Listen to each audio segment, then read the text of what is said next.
So it looks like this broadcast was deleted. So I'm not sure what's going on. But anyway, I'm going to move forward anyway. Again, I want to thank you all, our viewers, for sticking with us. I have all kind of stuff that's popping up on this computer. McAfee, go somewhere. So anyway, I just want to pop on real quick to tell you how I'm elated about this issue that was voted and passed, and that was the boyfriend loophole. And I was going to mention it a couple of weeks ago, but a few minutes, maybe 30 minutes before I was supposed to come on, I had received a call and was debating back and forth with this individual, but really just trying to share my standpoint. I wasn't trying to get off into the gun laws, the NRA, the laws, and all that other stuff that they were talking about. My stance it has been, and always will be, advocating for those who falls through the crack. So it is never for me to be a for or against. I'm not either or, and I'm not going to even talk about that. I am going to strictly talk about how it affects people who falls through the cracks. So that is what I wanted to come out here real quickly for you guys. You see, I have a different background. I am in my office. I'm excited about it stuff. But anyway, good evening. It is Tuesday here in the United States. We are on the JADASA live broadcast. Again, a new day and a new time. We will be here on Tuesdays. I'm going to do 2 Tuesdays a month at 5 p.m. Central Standard Time. But we are located in St. Louis, but we are still globally across social media platforms and Blog Talk Radio. I am your host, Cynthia R. Bennett. And here on this podcast, we talk about issues. We talk about issues like we're going to talk about tonight. We talk about issues. We talk about dealing with abuse and neglect, and to raise awareness and to provide resources that's going to offer hope through educating, edifying, and encouraging in our communities, locally and globally. But before we even get started, I want to thank you, our viewers and our listeners, and ask that if this podcast is helping and assisting you and your family and friends or associates, the JADASA organization is asking that you take time out to go to our website and our social media pages to see the causes we raise for women and children. And we want you to make sure to hit and like and share. Hit the like and share button because you never know who down on the timeline needs this information. But for more information about resources or questions, we want you to visit our website at jadasa.org. But before we get started, I want to read a couple of announcements that we have. I'm going to see if I can bring this in up here. Where is it? Let me move it up. I got all kind of stuff popping up on my screen that I don't know what's going on, but I'm going to move it up a little bit and get to add to the stream. Okay, so you guys, we still do our Sister Sis group sessions. They are on Wednesdays. We are on site. We are on site, and we have women that come and share, and we share. And it is this Wednesday coming up from 5 p.m. to 6 p.m. Central Standard Time. We ask that you call the office 314-269-0100 or the toll-free number, or email us before noon, because we keep the security measures in place. We want to make sure we have enough room, that we are still going by the CDC guidelines, and also we make sure that if this is your first time coming into the facility, there are some safety measures that will be taking place that we're going to ask of you, and we will not disclose what they are online. But once you call, we will give you that information. But again, the Sister Sis support group session is tomorrow, Wednesday, on site at 5 p.m. to 6 p.m. So we want to make sure you call before noon tomorrow, so we make sure that we can accommodate you. Okay. So I just wanted to share that. Our next one, you guys, I want you to keep this on your radar. October the 8th, 2022, that is our annual walk run against abuse. And it is going to be in North County. This is an actual park that we took a picture of. We have the t-shirts, we have the registrations, we have everything ready to go. July 1.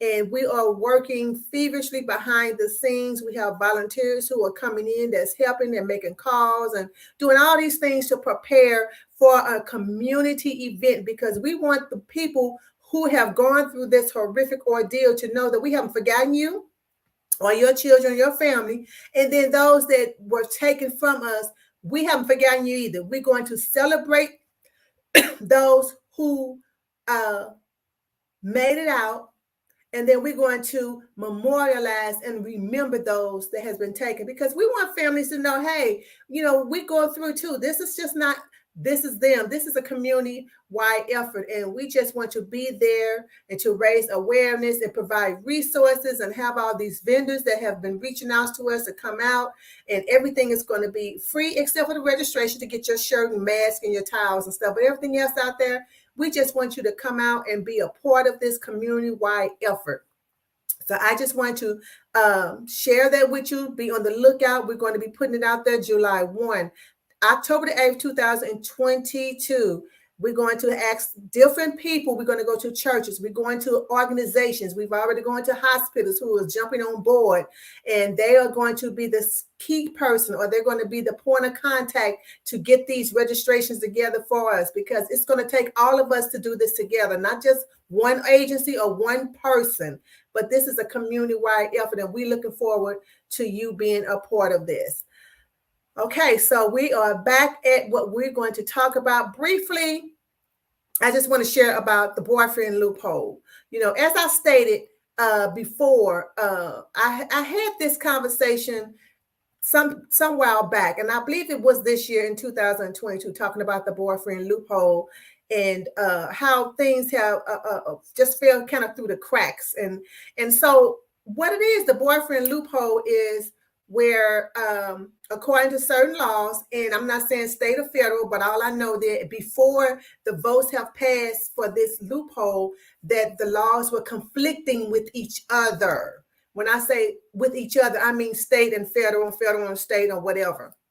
They were conflicting with each other. One, whatever it is, you can go out and read the laws. I'm not even going there. I'm not going that route, but it was some conflict where they was not lining up with each other. And because they wasn't lined up with each other, stuff was falling through the cracks, or the loophole, if you want to say that. And so the bipartisan gun, the Senate, the people in the Senate, or those who voted on it last Sunday, saying that, this is the same thing I think I put on here, that closing the boyfriend loophole is beneficial, because what it is, it allowed, before they voted to close this, it allows some of the some individuals who were convicted of domestic violence to have guns in their, if their victims or their dating partner wasn't their spouse. They was just, dating or living together or whatever. And so that caused a loophole now.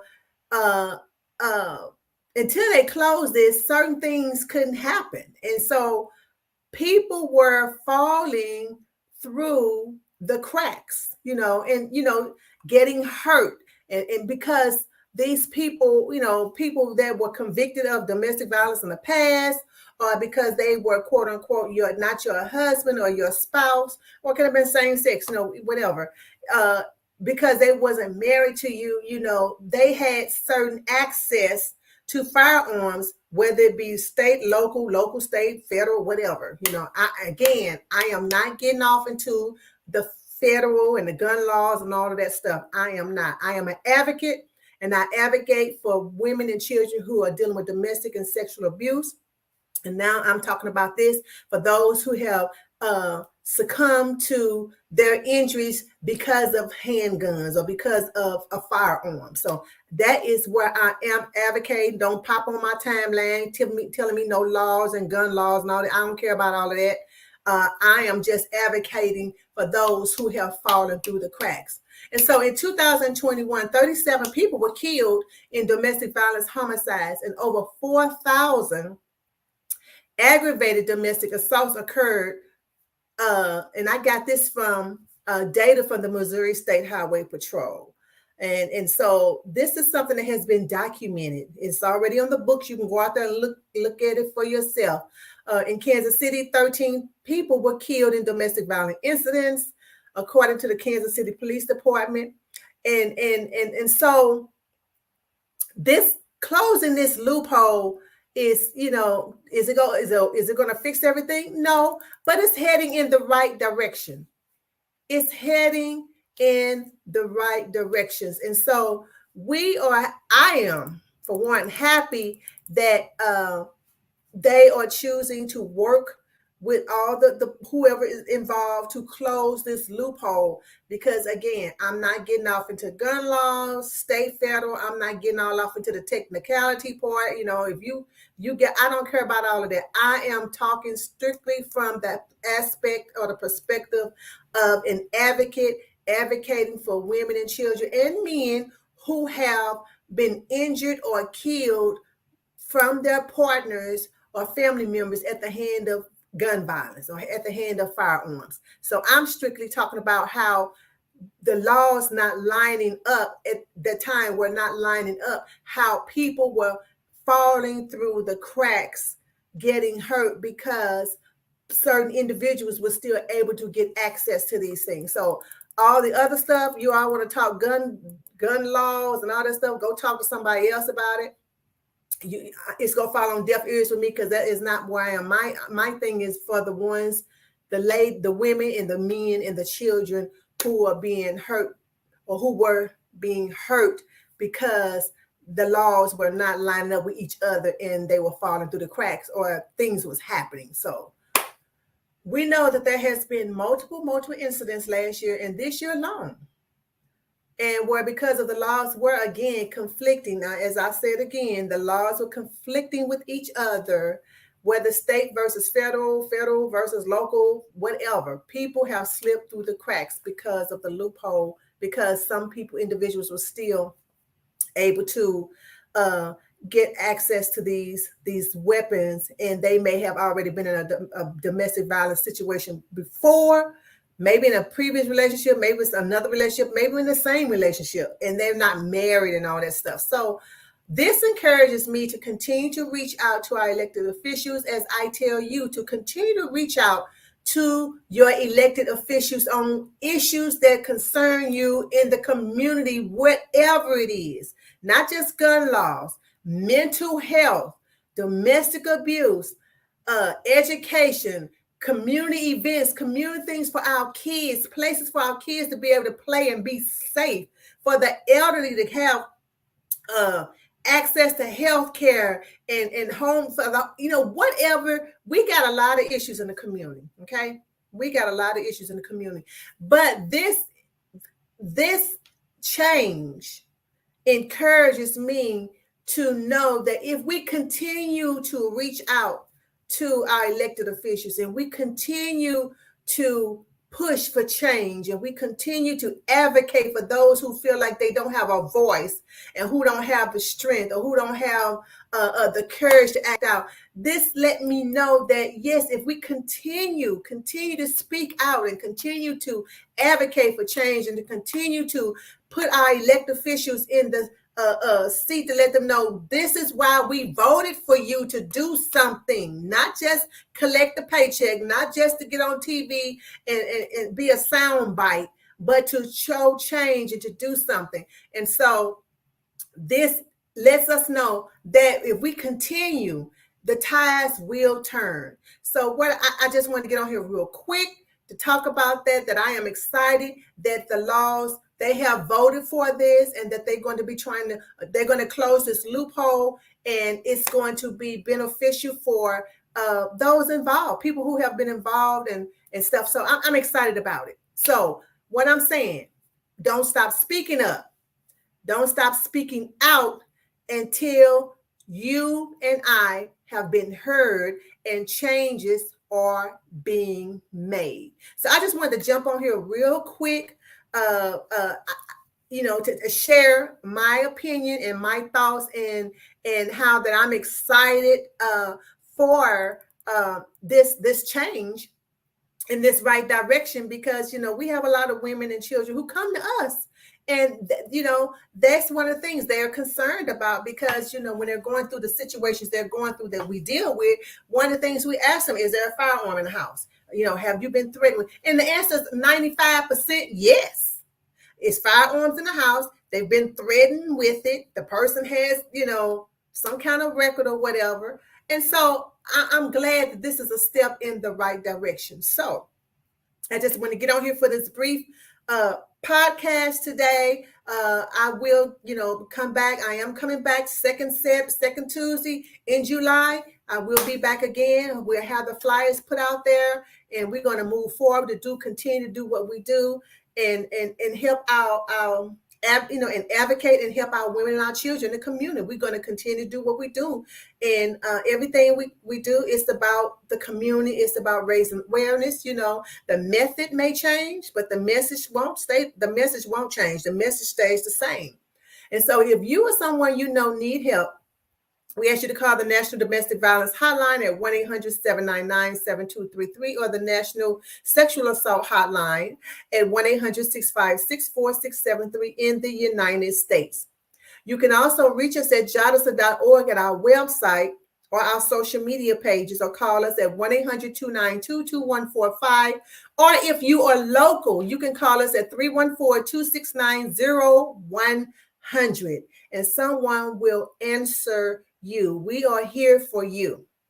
You can also find resources and support services in more than 205 countries. And these are for our viewers who are outside of the United States, because we have received information, and we have received emails and instant messages for people in other countries who have watched us and shared, because guess what? Abuse is everywhere.